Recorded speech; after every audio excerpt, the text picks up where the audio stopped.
So we're ready to, we have the posts ready to get primed, or we may put it up and then prime it.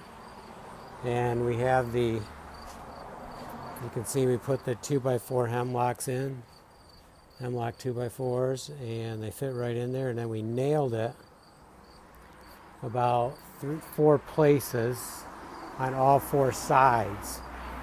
So even though we put them in loose, after nailing it, the whole thing is tied together now. And we use good 2.5-inch nails. They have a ridge on them, so they hold really good. So now it's time for the design.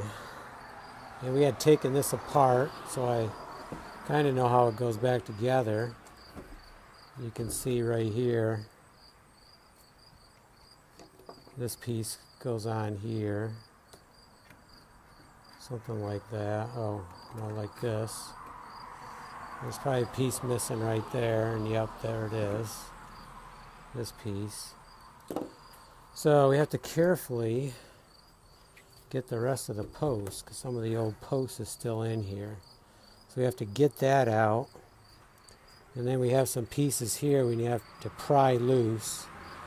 And then we'll look at one of the other posts that has them to see where they go and try to get these on.